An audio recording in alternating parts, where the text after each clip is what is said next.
ఈ నెల 13 నాడు జరగబోయే పార్లమెంట్ ఎన్నికల్లో చేవెళ్ళ పార్లమెంట్ అభ్యర్థిగా గౌరవనీయులు బీఆర్ఎస్ పార్టీ అధ్యక్షులు కేసీఆర్ గారు నిర్ణయించిన వ్యక్తి కాసాని జ్ఞానేశ్వర్ గారు.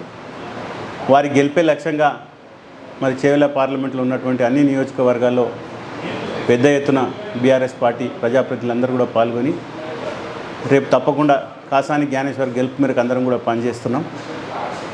ఇవాళ కేసీఆర్ గారు రాష్ట్రంలో 17 ఎంపీ సీట్లుంటే 6 ఎంపీ సీట్లు బీసీలకు పెద్ద ఎత్తున ఇవ్వడం జరిగింది. కాబట్టి కాసాని జ్ఞానేశ్వర్ గారు కూడా గతంలో మరి ఇక్కడ జిల్లా పరిషత్ చైర్మన్గా ఎమ్మెల్సీగా పనిచేసినారు. వారు ఒక ముదిరాజ్ బిడ్డ అయినా సరే బీసీ కులాలను అన్నింటినీ కూడా ఏకం చేసి దాదాపు 96 కులాలను ఏకం చేసి ఒక వేదిక తీసుకొచ్చి ఆ కులంలో ఉన్నటువంటి అందరినీ కూడా సంఘాల ద్వారా వ్యక్తిగతంగాతో పాటు సామాజికంగా ఏం అవసరం ఉన్నా పనిచేసినటువంటి వ్యక్తి కాసాని జ్ఞానేశ్వర్ గారు. కాబట్టి పరిగి నియోజక ప్రజలందరికీ కూడా విజ్ఞప్తి, ఖచ్చితంగా కాసాని జ్ఞానేశ్వర్ గారిని గెలిపియండి. బడుగు బలహీన వర్గాల అభ్యర్థిగా వారు మనకు ఒక గొంతుగా పార్లమెంట్లో మనకు వచ్చే హక్కులను అన్నీ కూడా పోరాటం చేసి మనం సాధించే విధంగా వారు పోరాడతారు. కాబట్టి బీఆర్ఎస్ పార్టీ నాయకులతో పాటు అన్ని కులాల ప్రజాప్రతినిధులకు దయచేసి మీరు అందరూ కూడా ఈసారి కాసాని జ్ఞానేశ్వర్ గారిని పెద్ద ఎత్తున భారీ మెజార్టీతో గెలిపిస్తారని మీ అందరినీ ఆశిస్తున్నాం.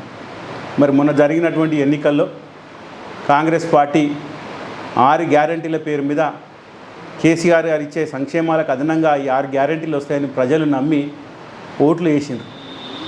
మరి వచ్చిన వెంటనే మేము డిసెంబర్ 9 నాడే 2 లక్షల రుణమాఫీ చేస్తా, రైతు భరోసా కేసీఆర్ 10,000 ఇస్తుండు, మేము 15,000 ఇస్తాము, అదేవిధంగా మహిళలకు 2,500 ఇస్తాము, పెన్షన్లు ఇంట్లో మీరు ఒక్కరికే ఇస్తారు, ముసలాయనకు మేము ముసలామ్మకు కూడా ఇస్తాం, ఇద్దరికి ఇస్తాం 4,000 పెన్షన్లు అని, అదేవిధంగా వరి పంటకు 500 బోనస్ ఇస్తామని, ఇవాళ 200 యూనిట్ కరెంట్ ఉత్తిస్తే ఇస్తామని, 500కే గ్యాస్ సిలిండర్ ఇస్తామని అన్నీ కూడా చెప్పారు. కానీ ఏది కూడా ఇప్పటివరకు అమలు కాలే. ఒక బస్సు ఒకటి ఫ్రీ వచ్చింది.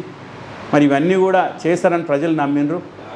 వచ్చిన వెంటనే మళ్ళీ మేము 100 రోజుల్లో ఇవన్నీ హామీలు నెరవేరుస్తామని ఇప్పటికి దాదాపు ఇవాళకి 5 నెలలు అవుతుంది ప్రభుత్వం ఏర్పాటు చేసి ప్రమాణ స్వీకారం చేసి రేపటితో పాటు 5 నెలలు అవుతుంది. కానీ ఇప్పటివరకు ఏ హామీ కూడా ఇవ్వలేదు. ఇవాళ ప్రజలు చూస్తుండ్రు ఏ రకంగా కేసీఆర్ ఉన్నప్పుడు ఎట్లా ఉండే పాలన, ఇప్పుడు ఎట్లా ఉంది పాలన. కరెంటు సమస్య అవుతుంది. మరి మిషన్ భగీరథ ఇచ్చినటువంటి నీళ్ళను కూడా సక్రమంగా వీళ్ళు నీళ్ళు ఇవ్వలేకపోతుండ్రు. ఇవన్నీ కూడా ప్రజలు గమనించాలి.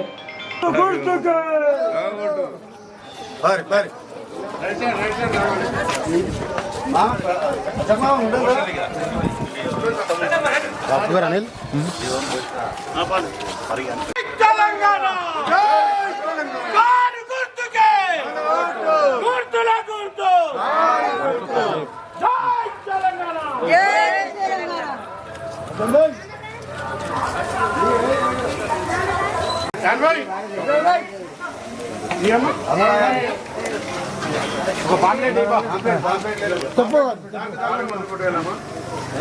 కొడుకు నీ అబ్బా అవ్వలు జై తెలంగాణ. అరే నేను ఇంత వండుకుంటే మరి మేము కూడా వండుకుంటాం. Senior leader